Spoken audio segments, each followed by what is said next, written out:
I'd like to dedicate this reading to all my trans siblings with a piece by Blackbox called Deuteronomy. Deuteronomy chapter 22, chapter 5, a man shall not wear a woman's clothes. I'm reading this with a dresser. I'm kind of like Jesus, I'm Teflon. I'm a Lord and a Major, a God transgender. And if any man of the Lord tries to challenge me with violence, I swear to the great gods above me that I will eat your face off. I am not terrified of your diatribes or exorcisms. For any chance that you give me, I will tell your God that this is a chance to eat your face off. I'm going to read a couple of pieces. And then I'm going to ask what people are in the mood for. Wind sheet repetition. This is so tall. Now you're so tall.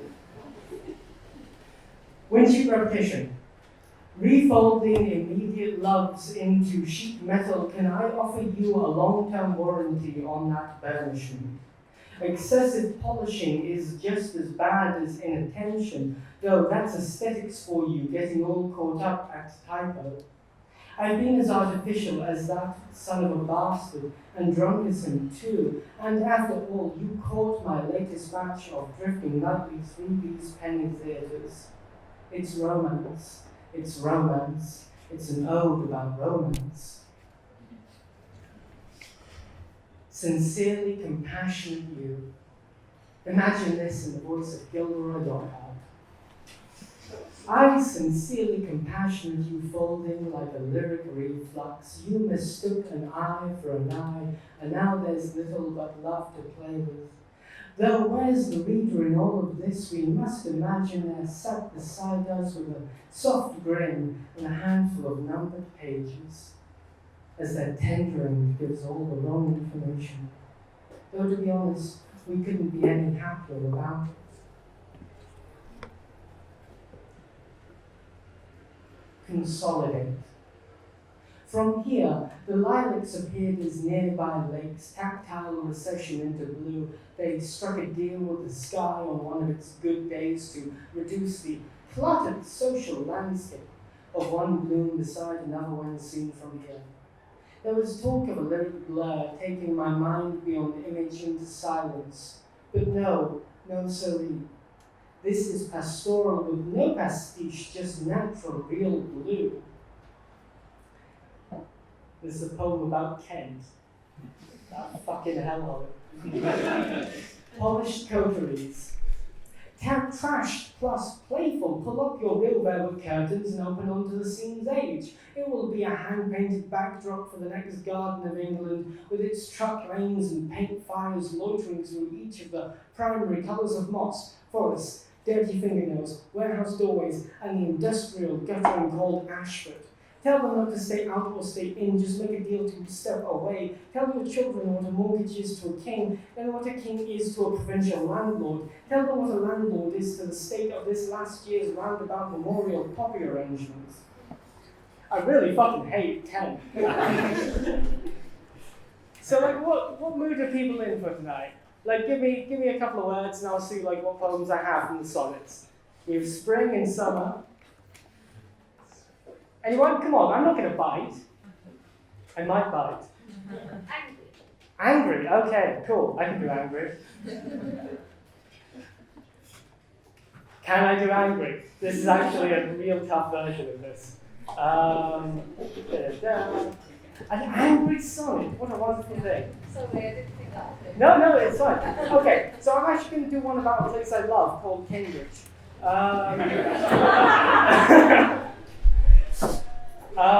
After Veronica Forrest-Thompson and Lisa Robertson, Cambridge is a place that's very easy to hate, but I love it. And I get very angry at it sometimes. To produce an artifice of utter haze from something to something is hooch, worthy, low net worth, wedged between us. The whole 14 lines is a feeling like a couplet. Still, we listen to weather and the weather from on the periphery. Might sound like a warmer parody of spring. And naturally, We write it all down from the terrace of the ground. Anyone else? Anyone else have any suggestions? Oh, actually, I'll go on. Go on. It's called Low Long, and it is about something I hate. This afternoon in late June is liminal. The dogs are barking. The park is locked. We are sitting beside a canal or a moon pond or a hedgerow. We are terrified of sending emails to the poets whose work we admire. We keep their pamphlets close to our breasts. We recite their worst lines to the afternoon and gesture vacantly to the sun with a laugh. This is a metaphor and none of us mean it. One of us slags off Ben Lerner and we argue about doing blunt rotations with romantics. The two are inseparable so late in the day, and the day is only getting later.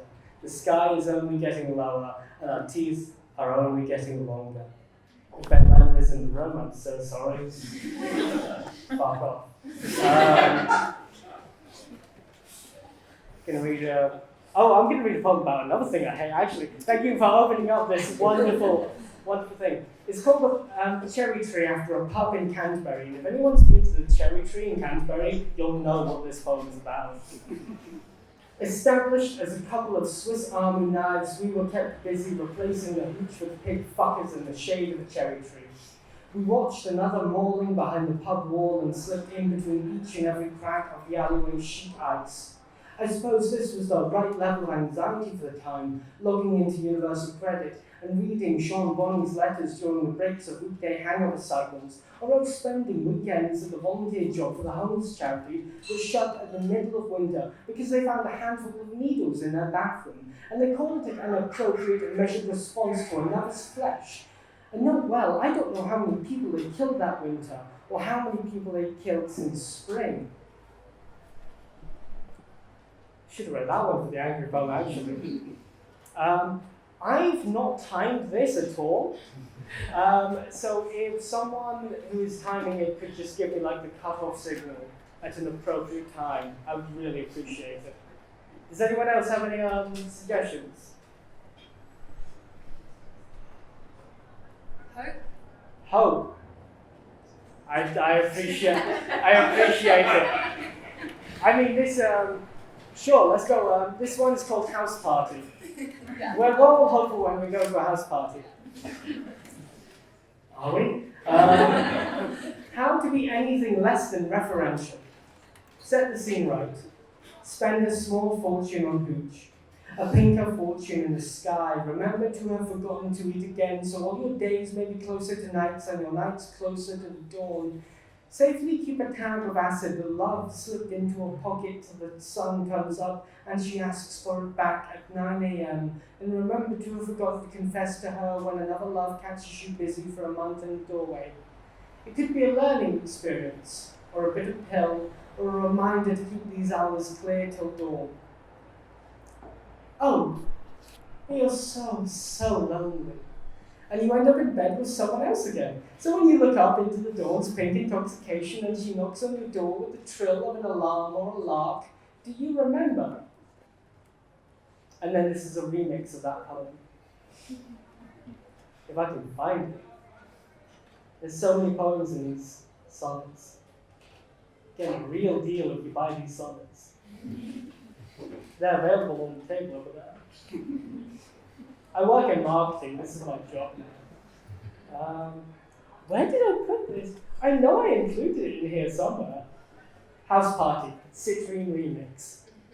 There is no shade in the shadow of the forward slash, only systematic breaking of bread, lines striking forces snitches, buzzed ex-boyfriends of friends. Do not stay friends with those who do not stay. A desolation of vinyl, promotional materiality, your destination wedding. At this time of year, situated entirely within your kitchen, pour us another one. Make like citrus and bloom. Make it to the end of another dawning 3-day bender, so clean your teeth, make out, march on. I'll read a couple more poems. Two Geminis and a Scorpio walk into a pub together. They order a round of hooch and settle to rewrite the night sky. Starburst flavors, sour connections between drink mats that chart out consolation prize for the recent single. The compatibility for a rebound after the summer solstice. Care is imprecise. It requires long evenings alone in the company of others, a telescopic view, piercing into social relationships and grace. You are worthy to be paid the bare minimum of attention by your Nebus Libra or a pianist. Bell rings and the three flutter out, wind fizz round the corner, glint upwards, trace prayers across the lemon silk sheet of another sunset. And this final poem is for Lou Sullivan.